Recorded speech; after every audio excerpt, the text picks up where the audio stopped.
ओम शांति। आज कुछ बिहार पश्चिम बंगाल के भाई बहने सामने हैं। वैसे तो ड्रामा अनुसार चार पाँच साल पहले एक बार गए थे। वहाँ की काफ़ी आसपास के कनेक्टेड सेवा केंद्रों में भी सेवा की थी। वो सब नाम भी याद है मेरे को। सब भाई बहने चैटिंग बॉक्स में लिख रहे हैं, हमारे सेंटर पर भाई साहब आप आए थे। तो विशेष वहाँ स्कूलों में काफ़ी सारी सेवाएं की थी, कुछ पब्लिक प्रोग्राम्स भी किए थे। तो विशेष इससे पहले भी एक दो बार क्लास किए हैं ऑनलाइन से। तो आज खास टॉपिक दिए हैं, वर्तमान समय अनुसार हमारी उन्नति होती रहे इसके लिए हम क्या पुरुषार्थ करें। तो वर्तमान समय अनुसार विशेष हमें जो पुरुषार्थ करना है, आत्म उन्नति का पुरुषार्थ, स्व उन्नति का पुरुषार्थ करना है। क्योंकि स्व उन्नति में अब सब कुछ समाया हुआ है। जितना जितना हम अपना परिवर्तन करेंगे, स्वयं का परिवर्तन करेंगे, उतना विश्व का परिवर्तन अपने आप होगा। इसीलिए अब हमें जो ध्यान देना है, अपना परिवर्तन, स्वयं की उन्नति हो जाए वो परिवर्तन। तो स्वयं की उन्नति से ही हम विश्व का वायुमंडल को अच्छा बना सकेंगे। जो स्वयं की उन्नति करता है, स्वयं की उन्नति का पुरुषार्थ करता है, वो बाबा का भी प्रिय है। जैसे अभी अभी आप लोगों ने मुरली सुन रहे थे, अव्यक्त मुरली। वर्तमान समय बाप दादा के ब्राह्मण आत्मा आप प्रिय हैं। भविष्य में राज्याधिकारी बनेंगे, वहाँ भी सबका प्रिय बनेंगे। उसके बाद द्वापर कलयुग में भक्तों के प्रिय बनेंगे। लेकिन कौन बनेगा? जो संगम युग में जिन्होंने स्व उन्नति की है, स्वयं का परिवर्तन किया है, वो बाप का प्रिय, सभी का प्रिय, भक्तों का भी प्रिय बनेगा। इसीलिए स्वयं के परिवर्तन का करने का पुरुषार्थ करना है, स्व उन्नति का पुरुषार्थ करना है।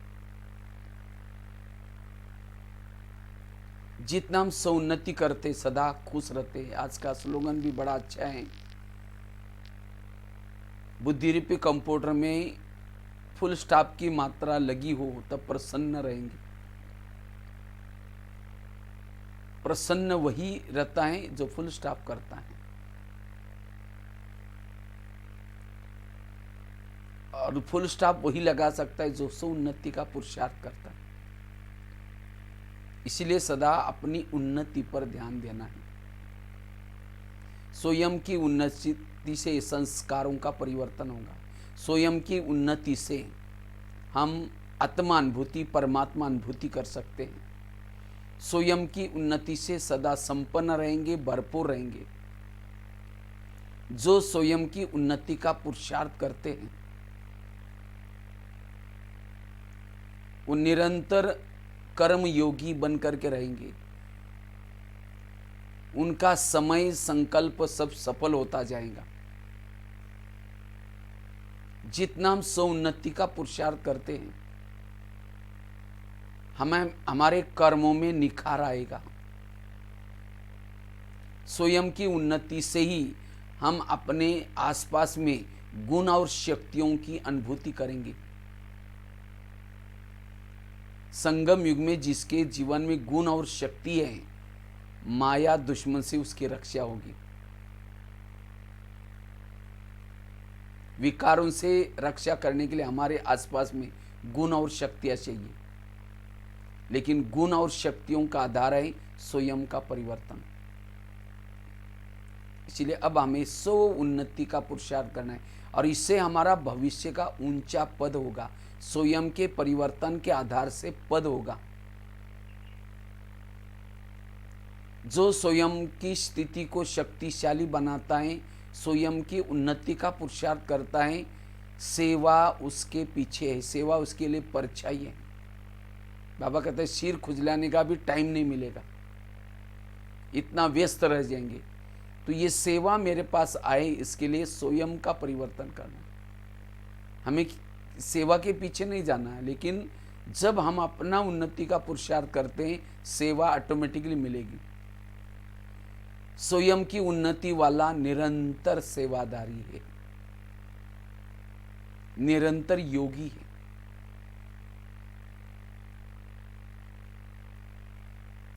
इसीलिए हमें विशेष अभी जो ध्यान देना है स्व उन्नति का, स्व उन्नति का पुरुषार्थ करने से आने वाले विश्व परिवर्तन के विघ्नों के पेपरों में पास हो जाएंगे। विभिन्न प्रकार के पेपर्स होंगे, प्रकृति के तरफ से पेपर्स, ईविल आत्माओं के तरफ के पेपर्स, संबंधों के पेपर्स, हिसाब किताब के पेपर्स, संस्कारों के पेपर्स। उन पेपरों में, तमाम पेपरों में पास होने के लिए अब हमें स्व उन्नति पर ध्यान देना है।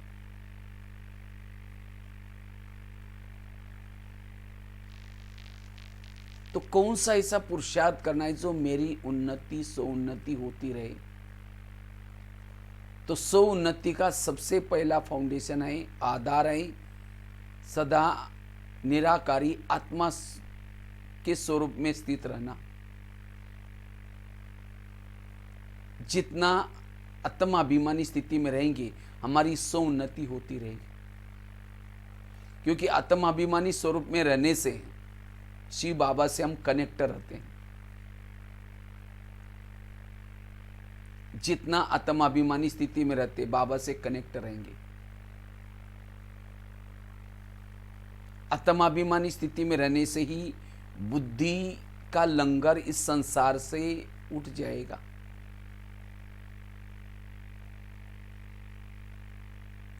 बुद्धि का लंगर इस संसार से उठ जाएगा। बुद्धि सदा ऊपर की तरफ लगी रहेगी। अब घर जाना है, अब घर जाना है, ये स्थिति रहेगी।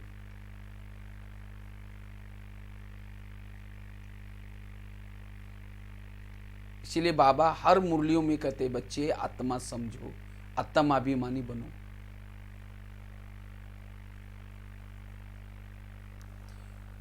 इस आत्माभिमानी स्थिति से ही हमारे अंदर देवताओं के संस्कार आएंगे, देवताओं की संस्कृति आएगी। क्योंकि सत्युग के देवी देवता देह के आकर्षण में नहीं आते। क्यों? उन्होंने संगम युग में आत्मा का पाठ पक्का किया था। वहां कोई वस्तु वैभव के तरफ भी आकर्षित नहीं होगा, सोने के महल होंगे वहां, लेकिन आकर्षण नहीं होगा। क्योंकि आत्म सुख उनको मिलता है। उस आत्म सुख के सामने सब कुछ फीका है।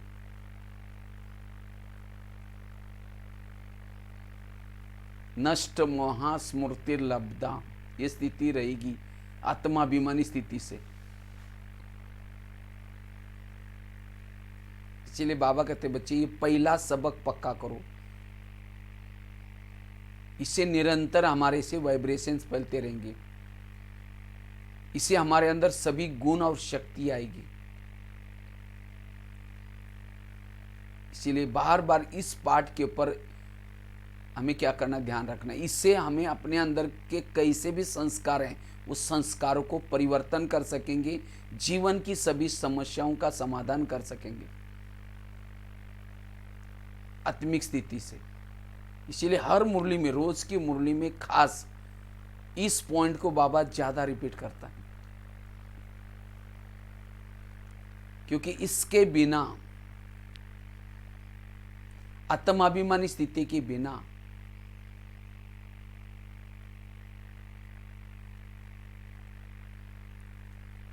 हम योग युक्त नहीं बन सकते, संस्कारों का परिवर्तन नहीं कर सकते। आत्माभिमानी स्थिति में रहना अर्थात अपने चारों ओर वोरा बनाना। वोरा सेफ्टी का साधन, आत्मा के सेफ्टी का साधन है आत्माभिमानी स्थिति, अपने स्वरूप में टिकना। देहबान सभी विकारों का गेट है। इसीलिए बार बार ये अभ्यास, जो सारा दिन आत्माभिमानी स्वरूप में रहता है, आंखें खुली है, कान खुला है, सारा दिन जो कुछ देखते हैं सुनते हैं, उसका प्रभाव मन बुद्धि पर नहीं पड़ेगा, साक्षी अवस्था रहेगी।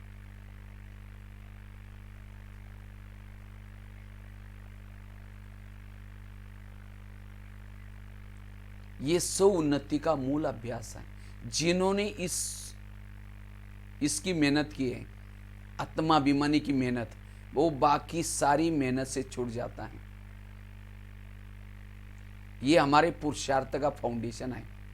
परमधाम से शिव बाबा आए हैं आत्माभिमानी बनाने के लिए। ये 4 सब्जेक्ट रखे, ज्ञान, योग, धारणा, आत्माभिमानी बनाने के लिए। तो इसीलिए आत्माभिमानी का पाठ जितना पक्का करेंगे, हमारी स्व उन्नति होती रहेगी। आज कई कहते पता नहीं हम कितना दिन से ज्ञान में चलते, लेकिन जैसे मेरे संस्कार थे, जैसी मेरी आदत थी, अभी छूटी नहीं। इसका मतलब आत्माभिमानी स्थिति का पुरुषार्थ नहीं किया है। इसीलिए बार बार हमें क्या करना है, ये पुरुषार्थ करना है। और इसके लिए पिछले बार भी हम लोगों ने क्लास में चर्चा की थी, निरहंकारी सो निराकारी। निरहंकारी बनना, पवित्रता की धारणा। अभी राखी सभी ने बांधी, रक्षाबंधन, पवित्रता की धारणा। पवित्रता अर्थात मनसा वाचा कर्मणा संबंध व्यर्थों से मुक्त। 7 स्वरूपों का अभ्यास, 100 मनों के अभ्यास, इससे हम आत्माभिमानी स्थिति में रहेंगे। और आत्माभिमानी स्थिति में रहना अर्थात स्व उन्नति अपने आप होती रहेगी। रात को सोए, स्व उन्नति रहती रहेगी। इससे हमारी सारी गुण और शक्तियां सफल होगी, समय सफल होगा। और आत्माभिमानी स्थिति में रहना मतलब एवर रेडी बनना।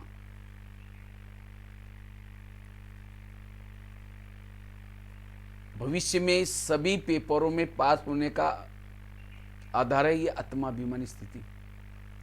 तो क्या मेरी सदा इस भ्रुकुटी में आत्मा का दीपक जागृत रहता है? सदा मेरी अशरीरी विधेय स्थिति रहती है, निराकारी स्थिति में रहती है। जैसे शिव बाबा प्यारा क्यों बना? क्योंकि निराकारी स्थिति में रहता है, विधेयी स्थिति में रहता है। इसी तरह हम भी सबके अगर प्यारे बनना है, देह में रहते हुए भी देह से न्यारेपन की स्थिति, जितना न्यारे उतना प्यारे।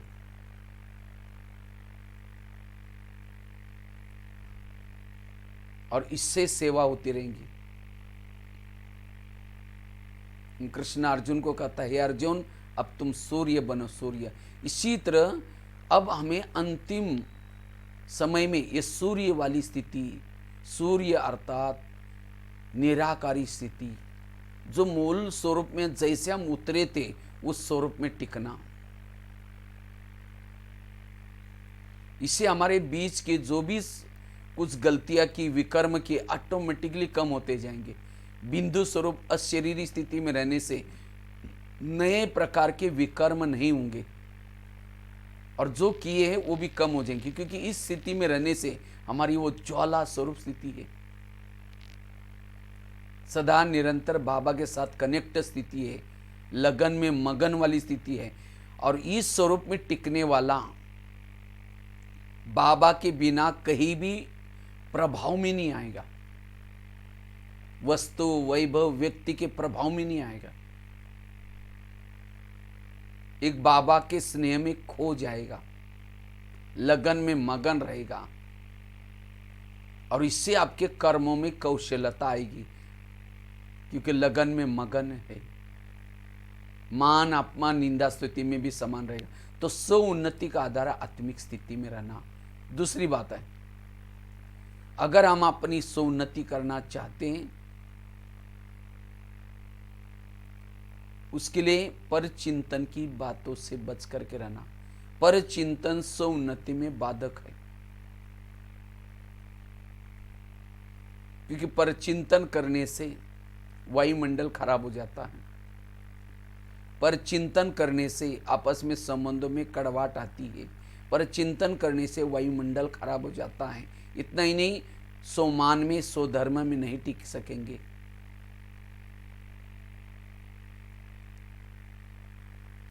पर को देखने वाला सो को नहीं देख सकता, वो अपनी कमियों को निकाल नहीं सकता, वो जैसा है तो वैसा ही रहता है। इसीलिए अगर हमें अपना परिवर्तन करना है, स्वयं की उन्नति करनी है, अब अपने आप को देखने की कोशिश करना है।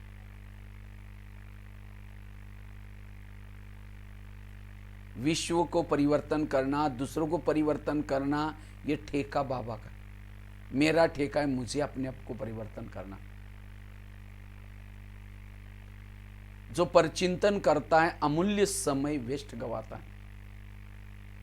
इसलिए बाबा को कई बार मुरलियों में टोटके बताने पड़ते हैं। एक एक लाइन बताता है, बच्चे झगमई झगमई नहीं करो, पर चिंतन नहीं करो, फलाना ऐसे है फलानी ऐसा नहीं करो,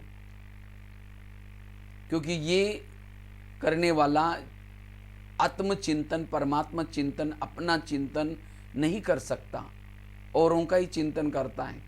इससे समय वेस्ट जाता है।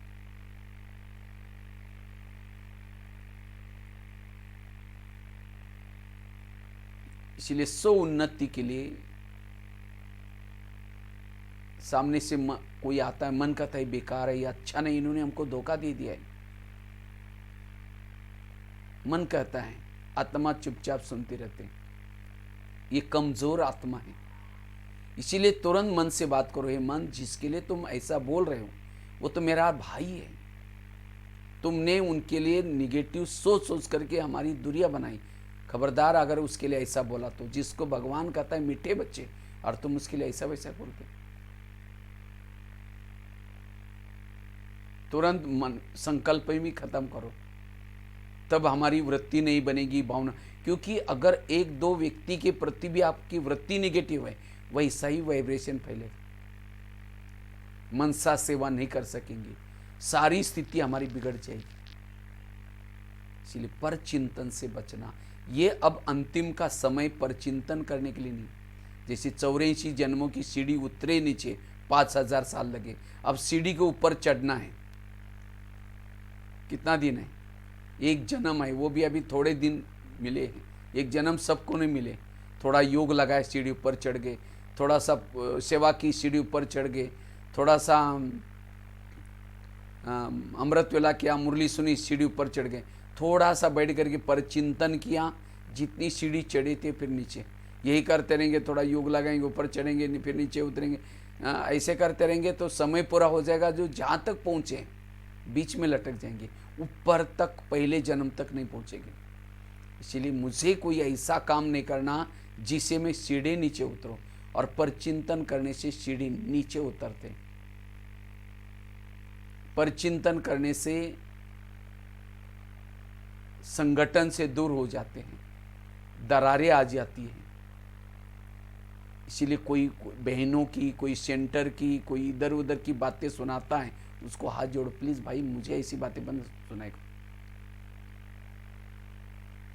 हम क्या करते हैं, और क्या हुआ, अच्छा अच्छा अच्छा, और क्या हुआ, अच्छा है तुमने बताया। एक दिन इंटरेस्ट लगेंगे, दूसरे दिन भी आकर के रोज सुनाएगा। कोई घर में कचरा लाकर डालेगा तो क्या कहेंगे, उसको तो भगाएंगे ना। लेकिन यहाँ कोई कचरा डालते हैं तो इंटरेस्ट लेते हैं। इसीलिए इन बातों में इंटरेस्ट नहीं लेना, इससे बचना। जितना पर चिंतन की बातों से बचे रहेंगे, सो उन्नति होगी।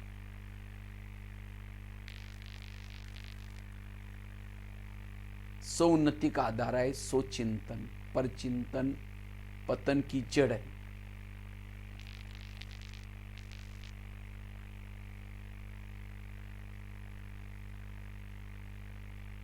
क्योंकि समय सभी देख रहे हैं, नाजुक समय चल रहा है।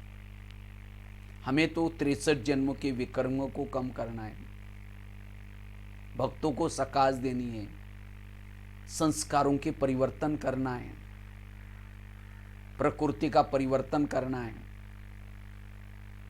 कितना सारा काम है, फ्री नहीं है, तो फिर परचिंतन कहाँ से आता? जैसे परीक्षा नज़दीक आते हैं तो बच्चे अलर्ट हो जाते हैं, तो इसी तरह अभी ये समय ऐसा नहीं है। कहते हैं कि यात्री यात्रा करने में के लिए जा रहा था, उसकी यात्रा जंगल से शुरू हो जाती है, उसको डर लगता है कहीं शेर चीता ना आ जाए, तो भी हिम्मत करके जाता है। लेकिन अचानक वो यात्री क्या होता है, जब जंगल से जा रहा था तो उसने पीछे मुड़कर देखा, एक शेर उसके पीछे लगा था। शेर से बचने के लिए दौड़ता है, पीछे मुड़ता है, फिर दौड़ता है। अचानक वो यात्री कुएं में गिर गया, और नीचे भी नहीं गिरा, बीच में बेल पत्तियाँ थी, उसमें लटक गया। उसके जान में जाना या अच्छा ही नीचे गिरने से शेर से तो बच गया, लेकिन उसने सिर ऊपर करके देखा, शेर भाग गया होगा, देखा तो शेर ऊपर से नीचे देख रहा था। तो वो यात्री कहता है मैं ऊपर आऊंगा नहीं तो मेरे को क्या खाएगा, मैं रात भर यहीं बैठा रहूंगा। तो उसको लगा पानी कितना है, कुएं में देखता हूं। पानी देखने के लिए सिर नीचे थोड़ा किया तो बहुत बड़ा अजगर मुंह फैला करके उसके तरफ आ रहा था, क्योंकि आवाज आते ही अजगर को लगा कुछ शिकार आई मेरे लिए, ऊपर आने लगा। अब यात्री अजगर से बचने के लिए ऊपर जाता, शेर बैठा है। इतनी में इसकी नजर गई, जिस डाली पर लटका था उसको चूहे काट रहे थे, बाजू में सफेद चूहा, उसके बाजू में काला चूहा। अगर वो बेलपत्ती कटते ही सीधा अजगर के मुंह में नीचे गिरता, उससे पहले ऊपर भागता तो ऊपर शेर बैठा है। माना उस यात्री के चारों तरफ से मौत थी, वो जिंदा नहीं रह सकता था। उसका फर्ज क्या था? जितने भी उसके श्वास रहे हैं वो भगवान को याद करके सफल बनाए। लेकिन वो यात्री ऊपर से नीचे गिरा था, मधुमक्खियां बैठी थी, वो उड़ के चली गई थी, उसका शहद नीचे कुएं में टपक रहा था। वो यात्री शहद लेकर के चाटने में मस्त हो जाता है। ये कहानी किसी और की नहीं, हमारी अपनी है। हम भी यात्रा करने के लिए परम धाम से ही धरती पर आए थे। सतयुग, त्रेता युग, द्वापर युग, कलयुग तक भी, अभी लास्ट तक भी हमारी यात्रा बहुत अच्छी गई। लेकिन अब हमें सभी यात्रियों के पीछे विनाश रूपी शेर लगा हुआ है। बीच बीच में धमकाता है, गरजता है, देख रहे हैं ना। कभी प्रकृति के रूप में आता है, कभी बीमारियों के रूप में आता है, कभी युद्ध के रूप में आता है। लेकिन ये कब तक? आखिर इससे कोई भी आत्माएं बच नहीं सकती, क्योंकि युग परिवर्तन का समय है, अब सबको वापिस जाना ही है। तो इसलिए अब हमारे श्वास गिनती के हैं। जिस बेल पत्ती पर हम लटके सृष्टि पर बैठे हैं, इसको दो चूहे काटने में लगे हैं। एक सफेद चूहा दिन रात है, काला चूहा दिन प्रतिदिन। हम नजदीक जा रहे, परिवर्तन के नजदीक। और सबको जाना, ये 5000 साल के बाद एक बार घटना होती है। सबको सब कुछ छोड़ करके वापिस जाना होता है आत्माओं को।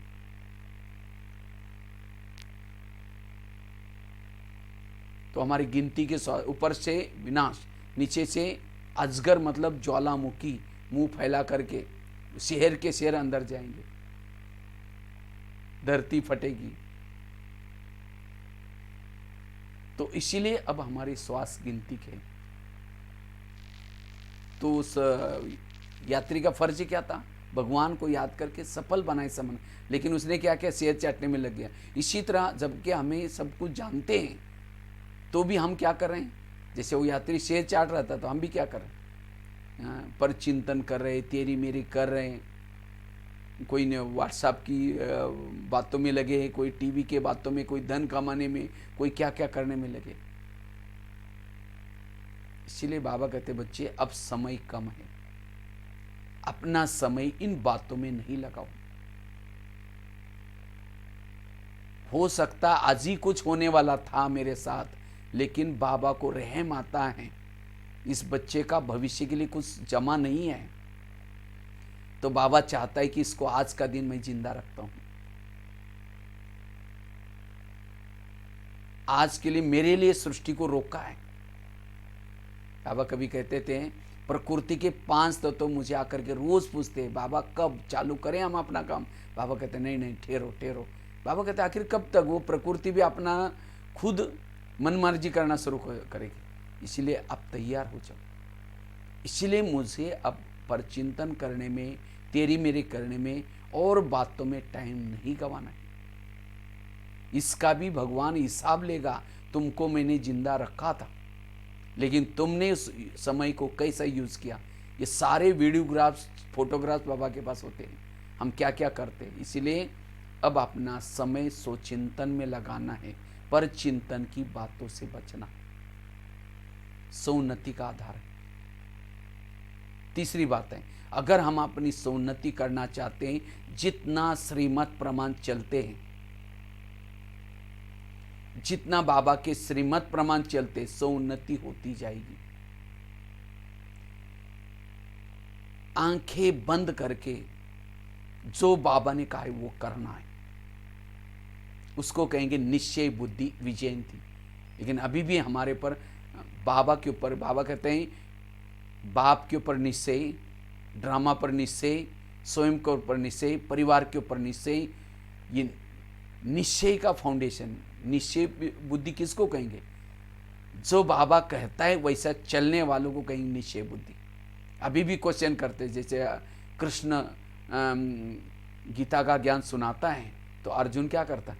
क्वेश्चन करता है, ये कैसे हो सकता है, ये कैसे हो सकता है, इनको हम कैसे छोड़े, ये मेरे गुरु है, ये मेरे भाई है, ये मेरे ये है।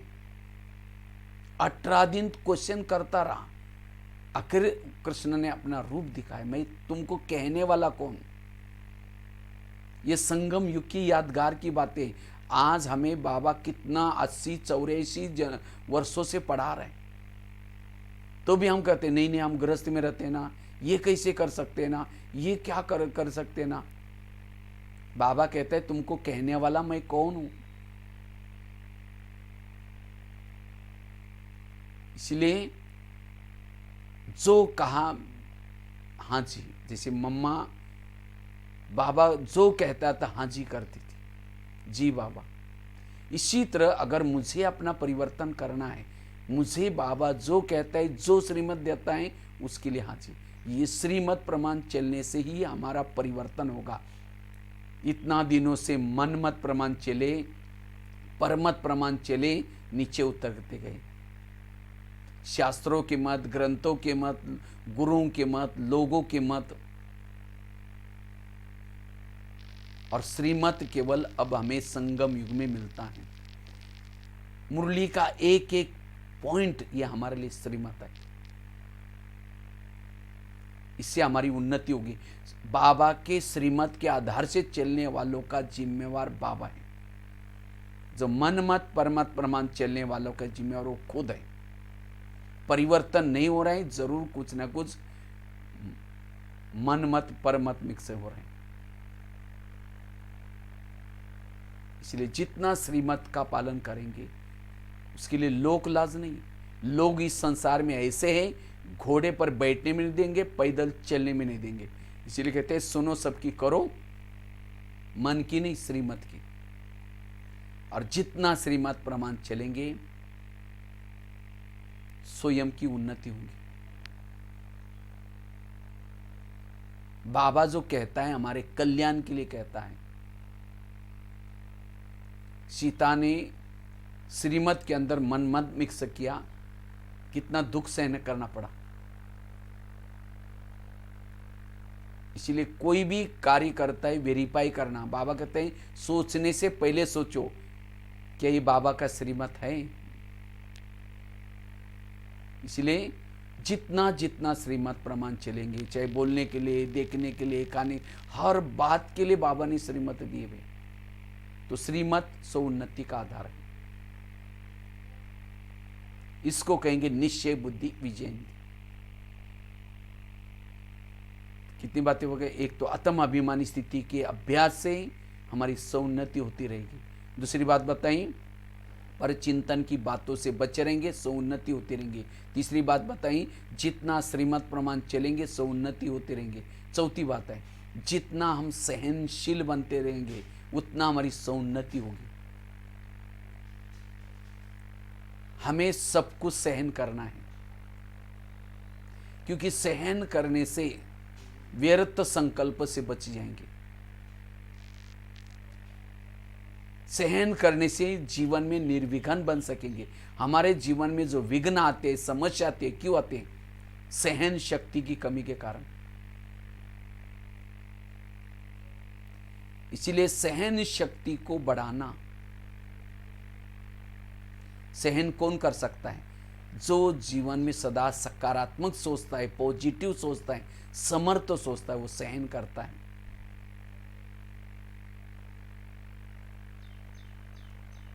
इसीलिए मुझे सहन शक्ति के द्वारा सौन्नति करनी है।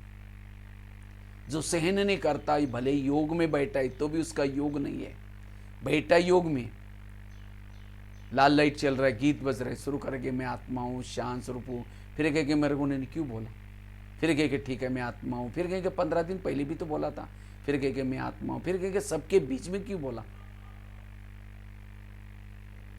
सहन शक्ति नहीं, रात को सोए तो भी निगेटिविटी चलेगी, चैन की नींद नहीं आएगी।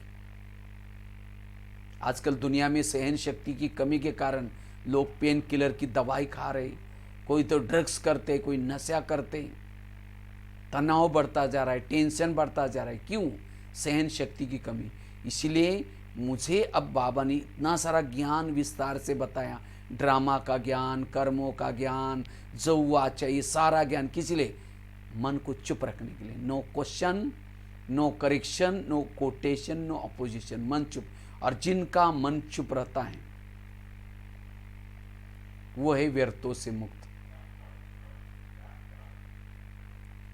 उनके संकल्प समर्थ चलेंगे, पॉजिटिव चलेंगे। और जिनके संकल्प पॉजिटिव समर्थ चलते हैं वो सौन्नति कर सकता है,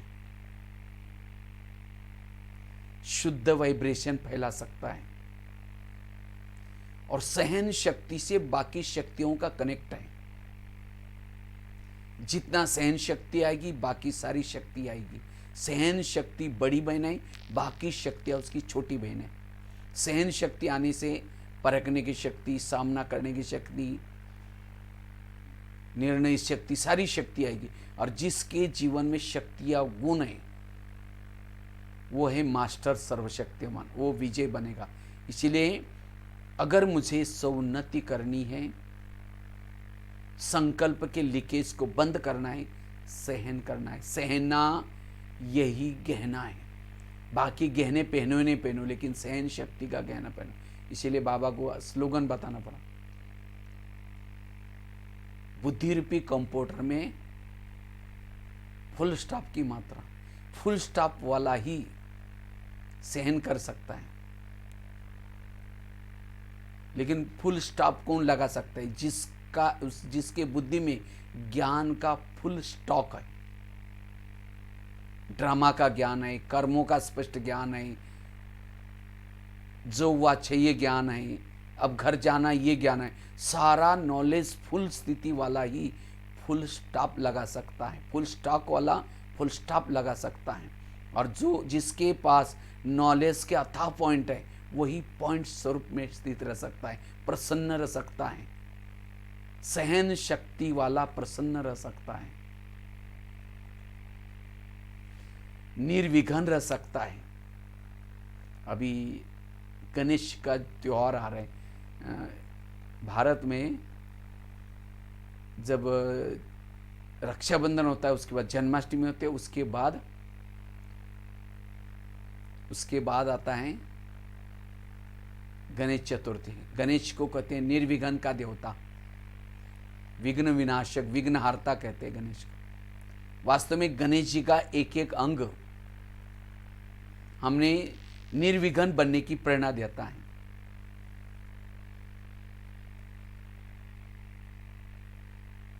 कहते हैं गणेश जी का सिर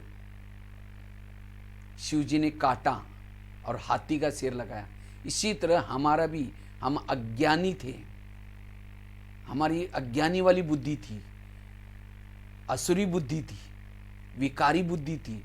वो बुद्धि को काट करके बाबा ने अभी ज्ञानियों की बुद्धि लगाई है, ज्ञानियों का सिर लगाया। हाथी का सिर मतलब ज्ञानी आत्मा का सिर लग गया। हाथी का एक एक अंग हमें बहुत बड़ी प्रेरणा देता है। हाथी का सिर में कान दिखाते हैं, हाथी के कान, हाथी हमेशा कान हिलाता रहता है। कहते हाथी के कान में चींटी गई, हाथी मर जाता है, इसीलिए वो कान हिलाता रहता है, चींटी अंदर न, इतना बड़ा हाथी डरता किसी चींटी से। तो इसी तरह हमें भी महारथी बनना है, विघ्न विनाशक बनना है, निर्विघ्न बनना है। इसीलिए हमें भी अटेंशन रूपी कान हिलाते रहना है। थोड़ी भी व्यर्थ बातें अंदर गई, ज्ञानी के अज्ञानी बन जाएंगे, विघ्न पैदा होंगे, उन्नति नहीं कर पाएंगे। इसीलिए अटेंशन रूपी कान हिलाते रहना है। हाथी को छोटी छोटी आंखें दिखाते, कहते हाथी के कान में आंखों में विशेषता होती है, छोटी चीज उसको बड़ी दिखती है। इसी तरह ज्ञानी वो है जो छोटी सी भूल भी बड़ी स्वरूप में दिखती है, वो निर्विघ्न बन सकता है, उन्नति कर सकता है।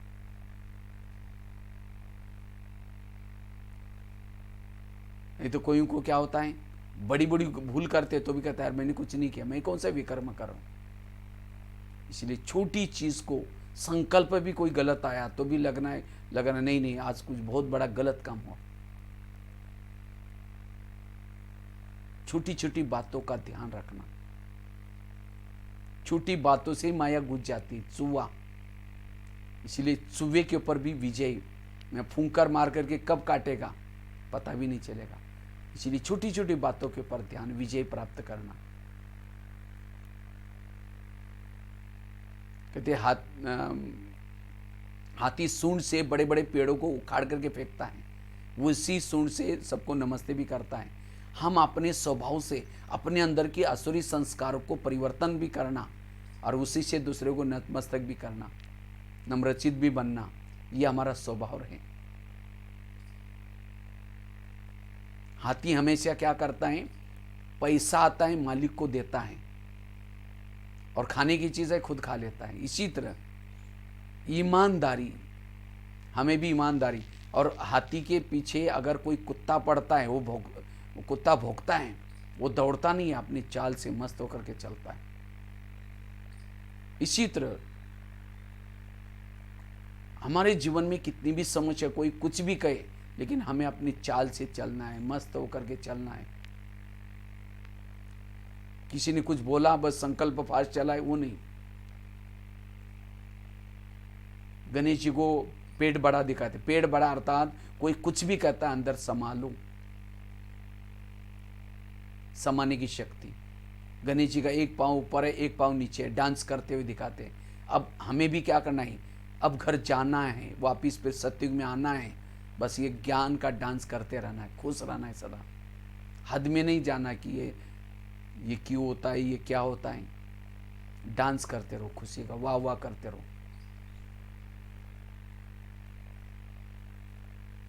इसलिए सहन शक्ति चाहिए, जितना सहन शक्ति है उतना हम निर्विघ्न बन सकेंगे।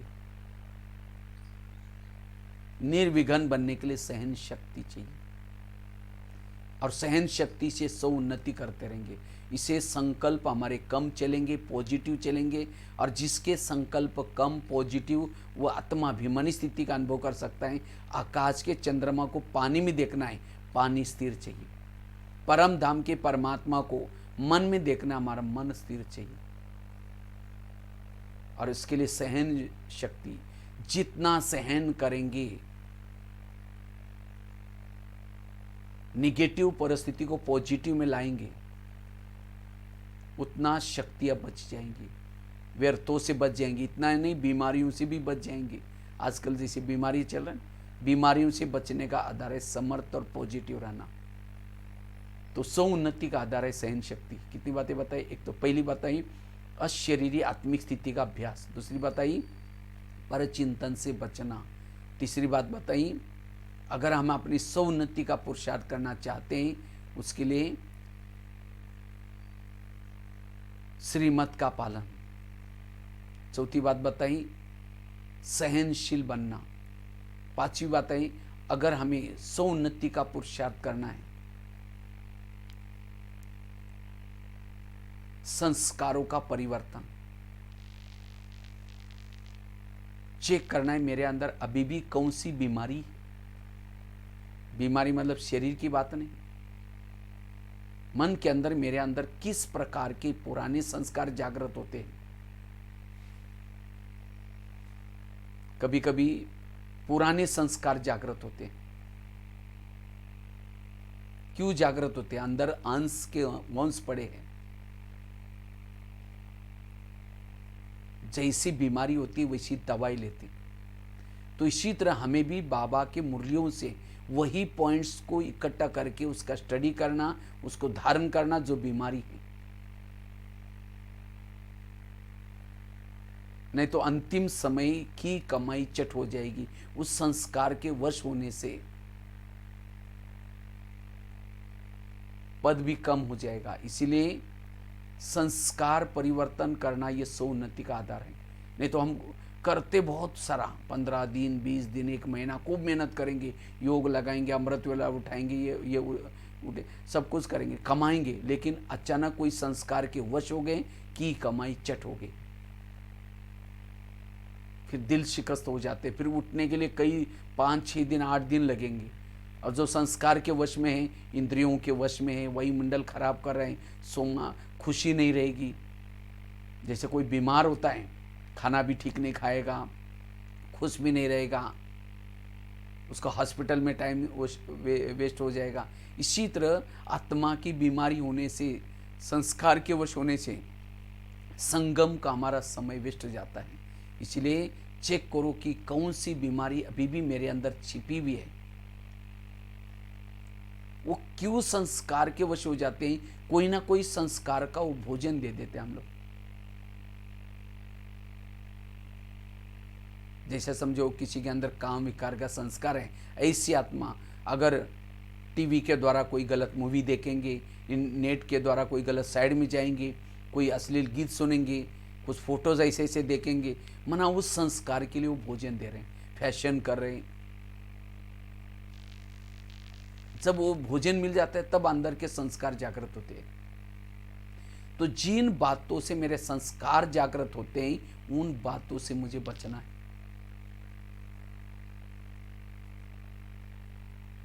इसलिए संस्कारों का परिवर्तन करने से अपनी सौन्नति होंगी। नहीं तो कई क्या करते हैं, जैसे ज्ञान में आए थे वैसे अभी है। कहते एक गांव था, उसके बाजू में एक दूसरा गांव था और बीच में बहुत बड़ा तालाब था। तो दूसरा जो गांव था, तो लोग क्या करते हैं, सब्जियां वगैरह सारा मार्केटिंग वहीं से करते हैं। तो लेकिन बीच में कोई रास्ता नहीं था, इसीलिए तालाब के माध्यम से जाना पड़ता था। वहाँ नौका रखी रहती थी, थोड़ी थोड़ी छोटी छोटी नौका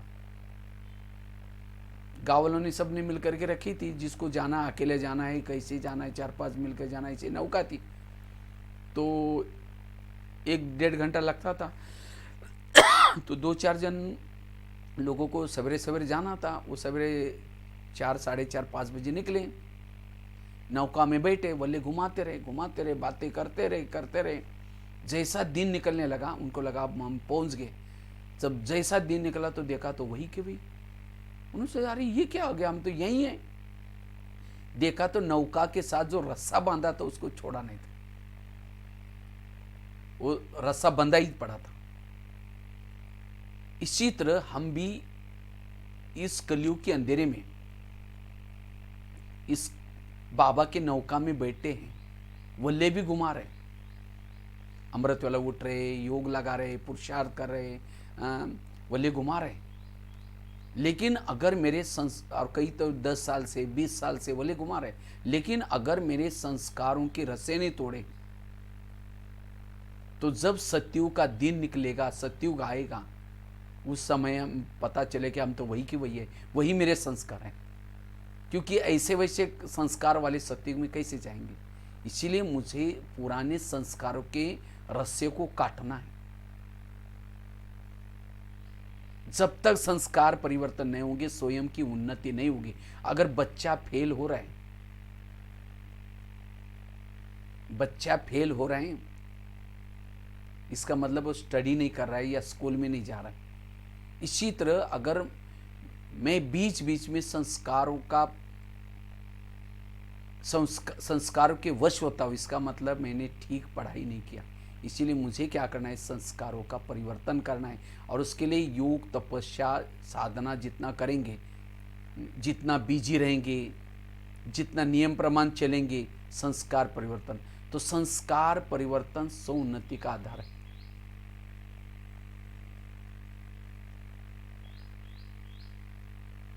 ये पांचवी बात।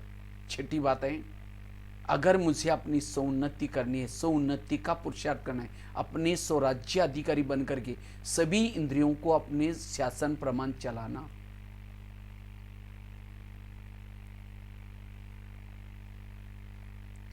जितना हम अपने इंद्रियों का रोज दरबार लगाते, एक एक इंद्रियों को श्रीमत प्रमाण चलाते, आंखों को क्या देखना है, कान को क्या सुनना है, मुंह को क्या बोलना है, मन को क्या सोचना है, बुद्धि को क्या, इस सब के लिए नियम बने, कायदे बने। और जितना वो हर इंद्रियां अपने अपने कायदे प्रमाण चलेगी, उतना हमारी स्वयं की उन्नति होगी। हमारी स्वयं की उन्नति नहीं हो रहा है, परिवर्तन नहीं हो रहा है, इसका मतलब कर्मेंद्रिय अपनी मनमर्जी से चल रहे। जैसे अंधा पीस रहा है, कुत्ता बैठ करके खा रहा है,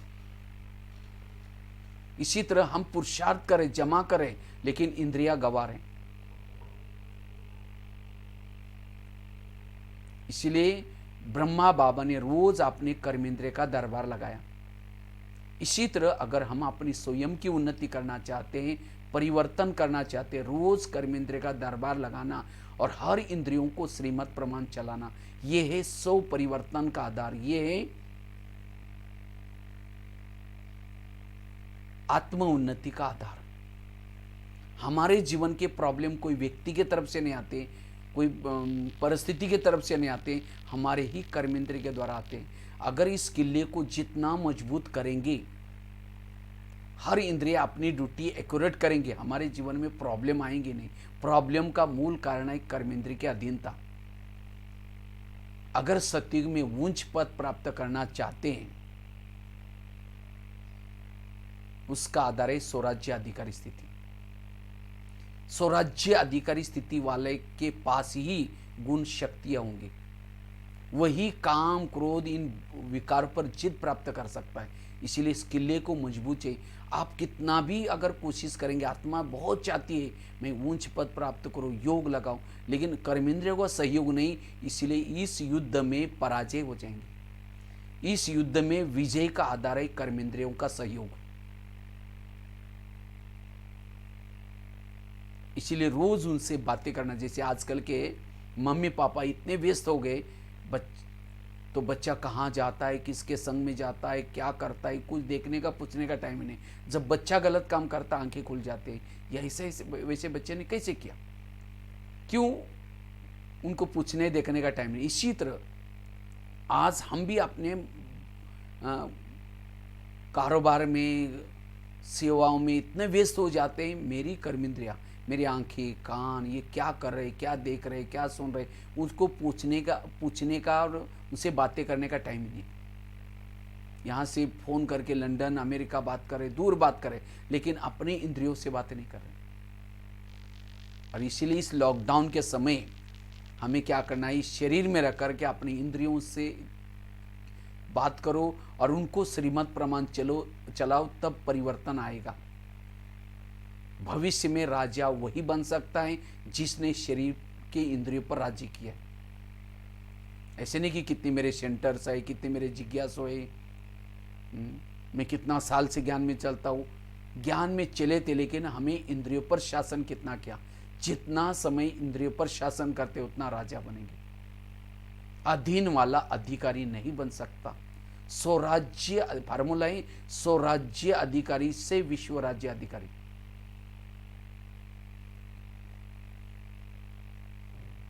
इसलिए कहीं भी रहे, परिवर्तन का आधार है ये, क्योंकि जिसका स्वराज्य अपनी इंद्रिय पर शासन है, वो बाबा के प्रिय बनेंगे,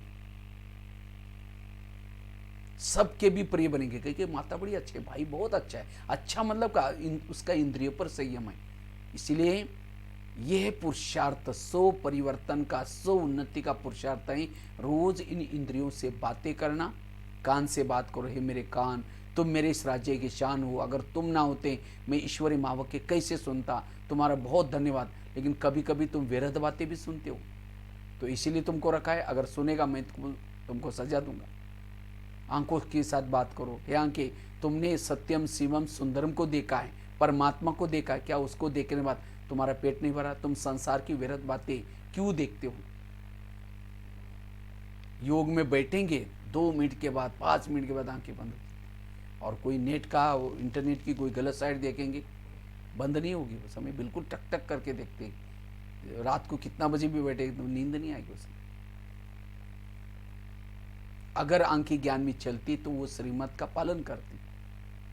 आत्मा को धोखा देने वाले ये इंद्रिय हैं, काम क्रोध को अंदर प्रवेश देने वाली इंद्रिय है। घर का कोई भेदी बनाए, देश का कोई दुश्मन से मिला हुआ है, देश की हालत क्या होगी? इसीलिए इस शरीर के अंदर सभी इंद्रियों को अपने श्रीमत प्रमाण चलाना, बाबा के जितना श्रीमत है। इसीलिए बाबा कहते हैं इनका कभी कोर्स करो। हर इंद्रियों को कहे कि बाबा आया है, बाबा आया है। 7 दिन का कोर्स कभी करा उनका। और सब इंद्रियां जब एकजुट होकर के ज्ञान युक्त बनेंगी, तब जाकर के स्वयं में परिवर्तन आएगा, संस्कारों का परिवर्तन होगा। कृष्ण जब रथ में बैठता है, पहले घोड़ों को तप तपाता है, प्यार करता है। क्यों? नहीं तो घोड़े जाकर के अगर दुर्योधन के सामने गिर जाएंगे, पराजय हो जाएंगे। इसी तरह हमें भी इस शरीर में नहाते धोते हमें क्या करना है? इंद्रियों से प्यार करना है। इंद्रियां हमारी घोड़े हैं। एक कान, आज तुमको ऐसी बातें नहीं सुनना, मेरा सिर झुक जाए, इसीलिए कान तुम ध्यान रखना। फिर रात को चेक करूंगा, ये आंखें तुम बहुत अच्छे हो, नहाते धोते समय इनसे प्यार करो थोड़ा सा। आज कोई ऐसी चीज़ नहीं देखना जो मुझे जो पराजय करनी माननी पड़ेगी। हे मन तुम थोड़ा, तो एक एक इंद्रिया अगर अपनी ड्यूटी एक्यूरेट करेंगे तो आत्मा को शांति मिलेगी, सुख मिलेगा। ये है सोन। ब्रह्मा बाबा ने ये पुरुषार्थ किया, रोज बाबा ये दरबार लगा, लेकिन आज हम ये नहीं कर रहे। इसी पुरुषार्थ से बाबा ने नारायण का पद प्राप्त किया। इस संसार रूपी दुनिया पर शासन वही कर सकता है जिसने शरीर रूपी दुनिया पर शासन किया। स्वराज्य से विश्व राज्य अधिकारी, इसलिए स्वराज्य अधिकारी बनना। इसका तो बहुत डीप क्लास है, लेकिन कहने का मतलब सौन्नति का आधार ये है। और लास्ट की एक बात सुना करके पूरा करता हूं। अगर हम अपनी सौन्नति करना चाहते हैं, उसके लिए योग तपस्या, योग साधना, और वो भी विधि पूर्वक योग, ज्वाला स्वरूप योग। रोज हमें 3-3, 4-4 घंटा बैठ करके तपस्या करने। अभी तो लॉकडाउन में तो ऐसा ही टाइम है सबको। फिर कर्म में भी योग युक्त। कर्म में योग युक्त वही बनता है जो बैठ करके विधि पूर्वक करता, चित्र करता है। अगर कर्म में आपका योग ठीक नहीं है तो बैठ करके भी योग ठीक नहीं रहेगा। पहले हमें कर्म में सफल बैठ करके योग सफल बनने की पुरुषार्थ करना है। और बैठ करके योग करने के लिए बुद्धि का उसमें योगदान ज़्यादा है। बुद्धि हमारी क्लीन चाहिए, क्लियर चाहिए, बुद्धि हमारे फेवर में चाहिए, क्योंकि बुद्धि ऊपर जाती है बाबा के तरफ। इसलिए ज्ञान जिसने समझ लिया, समय को जिसने समझ लिया, सचमुच अब परिवर्तन होने वाला है। अब मुझे जाना है ऊपर। बुद्धि का लंगर उठ जाएगा तो बुद्धि जब ऊपर जाएगी, मन पीछे पीछे जाएगा। इसलिए विवेक को जागृत करना। अपने आप से कभी बातें करो, हे आत्मा तुम कितनी भाग्यशाली हो, हे बुद्धि तुम बहुत भाग्यशाली हो। देखो तुम्हें बाबा के पास जाने का, बाबा को देखने का मौका मिल रहा है, वो परम धाम को देखने का मौका मिल रहा है। ये बुद्धि तुम इधर उधर नहीं जाना। तुम इस संसार के हद की दुनिया को क्या देखते हो जो मिटने वाली दुनिया है। इसलिए बुद्धि अब जब योग में बैठेंगे तुम प्रभु को देखना, उसको ही देखना।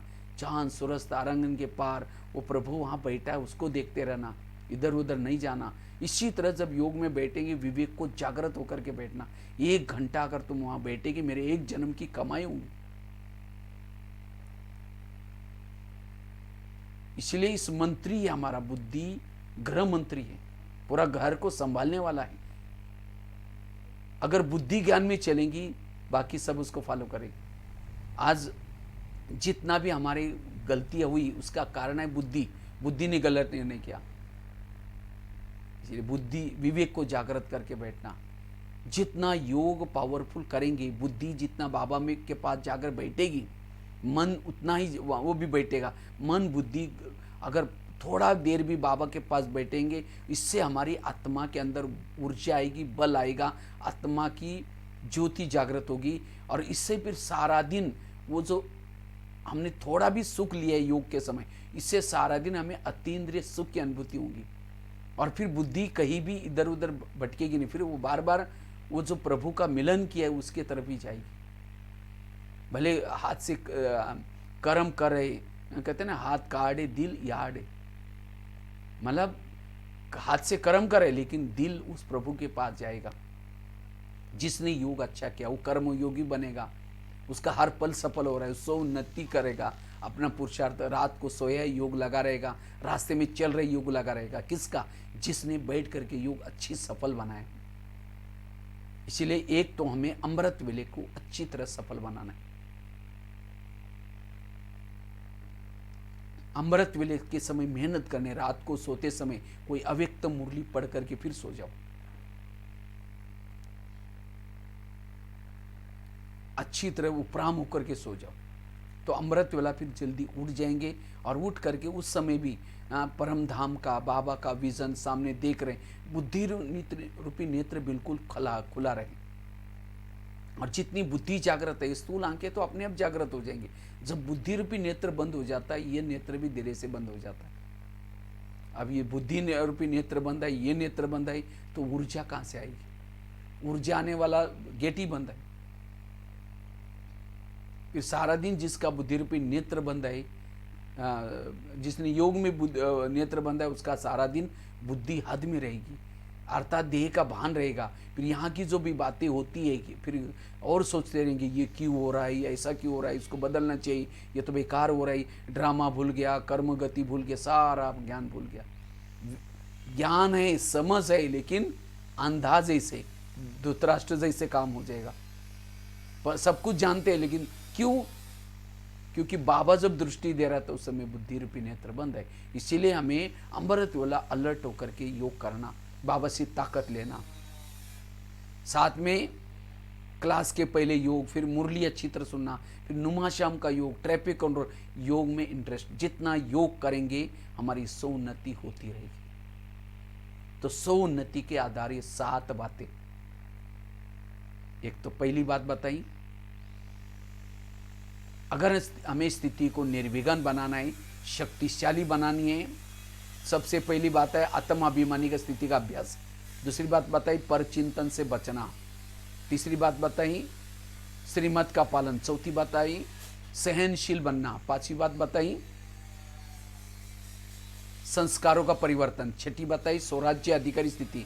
और सातवां बताया योग तपस्या, यथार्थ योग। ऐसा नहीं कि घंटा गिनने वाला योग, उस समय ध्यान मन का है वो चेक करना। इसीलिए 7 बातें याद रखेंगे तो बाबा के भी साथ में रहेंगे। ये 7 बातें आपको बाबा के साथ में रखेंगे। ये 7 बातों में से कोई भी एक बात भी नहीं है इसे बाबा से दूर हो जाएंगे। इसलिए स्वयं की स्थिति को शक्तिशाली बनाना, इसे निर्विघ्न बनेंगे, शक्तिशाली बनेंगे, ये है सोन्नति का पुरुषार्थ। और इसी के आधार से हमारा भविष्य का पद भी ऊंचा मिलेगा। तो यहाँ हमें अब थोड़ी सी मेहनत करनी है। बच्चे आजकल 10वीं 12वीं के बच्चे कितनी मेहनत करते, और ये तो हमारा प्रिंसेस की परीक्षाएं होने वाली हैं। इसके लिए हमें कितनी मेहनत करनी है, कितना बड़ा पद ऊंचा, लक्ष्य सदा सामने रखो, कहाँ जाना है, सत्युग में जाना है। इसलिए अपना, जैसे वो बच्चे तो ट्यूशन लगाते हैं, क्या क्या करते हैं, तो हमें तो ट्यूशन तो ऐसे ये भी बाबा एक्स्ट्रा आप लोगों को चांस दे रहा है। इसलिए अब हमें ज्ञान योग की तरफ, सीरियसली पढ़ाई की तरफ ध्यान रखना है और तपस्या की तरफ ध्यान रखना है। अपना कहते पढ़ेंगे लिखेंगे बनेंगे नवाब, खेलेंगे कूदेंगे बनेंगे खराब। इसीलिए और इस विद्यालय में जो भी पढ़ेंगे, ज्ञान योग पढ़ेंगे, उनका नाम जब तक सूरज चांद रहेगा उनका नाम अमर रहेगा। अभी भी हनुमान गणेश ये सब कौन है, 5000 साल पहले इस विद्यालय में आकर के उन्होंने विश्व परिवर्तन के कार्य में जिन्होंने मदद की थी, उनका यादगारी बन जाती है। जैसे जिन्होंने भारत को स्वतंत्र बनाने के लिए मदद की, वो क्या बन गए? फ्रीडम फाइटर बन गए, उनको लास्ट तक पेंशन मिलती गई। इसी तरह इस विश्व को विकारों से स्वतंत्र बनाने के लिए जो जो मदद करेगा, मेहनत करेगा तन से, मन से, धन से, वो भी फ्रीडम फाइटर पूरा 84 जन्म में उनको सब कुछ मिलेगा। इसीलिए अब हमें निश्चय बुद्धि बनकर के इस कार्य में निश्चय बुद्धि बनकर के रहना है। निश्चय ही ये भी हमारे परिवर्तन का आधार है।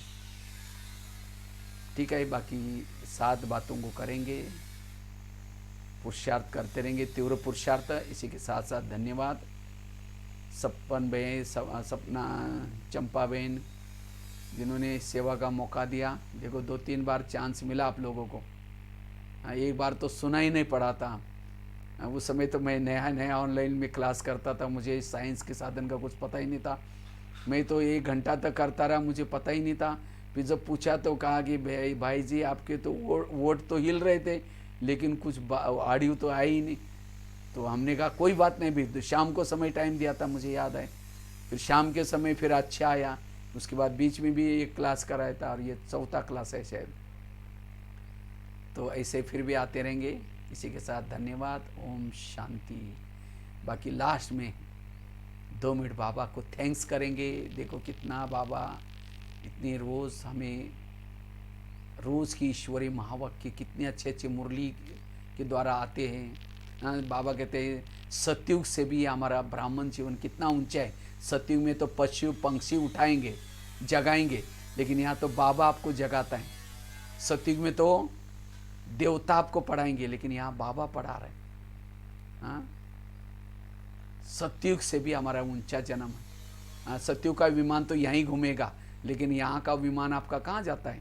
तीनों लोगों में, बुद्धि रूप विमान से कहीं भी व्यक्त वतन में जाओ, परम धाम में जाओ, कहीं भी जाओ। सतयुग में कितना नेत्र होंगे? 2 ही नेत्र होंगे। यहाँ तो कितने नेत्र हैं? 3 नेत्र हैं। तीसरा नेत्र त्रिकालदर्शी। तो कितनी, इसलिए संगम की ब्राह्मण आत्मा की महिमा करो। सतयुग में आपके माँ बाप देवता होंगे, लेकिन यहाँ माँ बाप कौन है? स्वयं सृष्टि का रचयिता माँ बाप, गुरु है, सर्व संबंधी है, सब कुछ वही है। तो इसलिए सतयुग का जन्म से भी ऊंचा जन्म ये ब्राह्मण जन्म। सतयुग है गोल्डन एज, और ये है डायमंड एज। तो नशे में रहना है, साधारण नहीं है। भले शरीर साधारण है, लेकिन है बहुत ऊंचे। इसलिए साधारण स्वरूप में नहीं चलना। हम सृष्टि की जड़ें हैं। जैसे जड़ें दिखती नहीं है, जड़ें जमीन के नीचे होती है। जड़ें कहे कि वाह सारा दिन तो लोग पेड़ को देखते हैं, फलों को देखते हैं, और हमें कोई पूछता ही नहीं।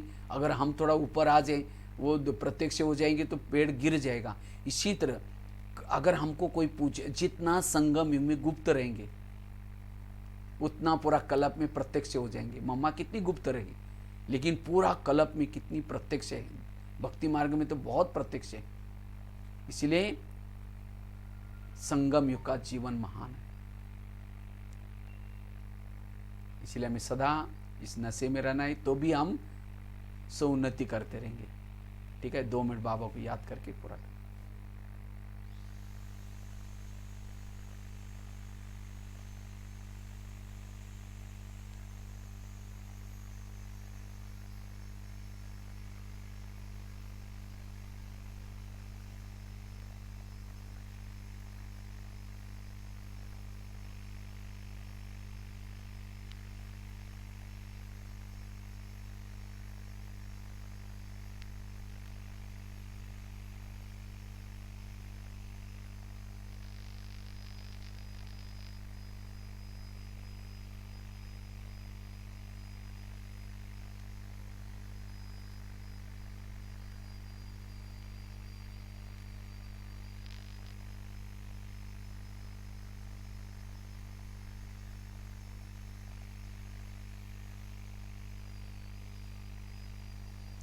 ओम शांति।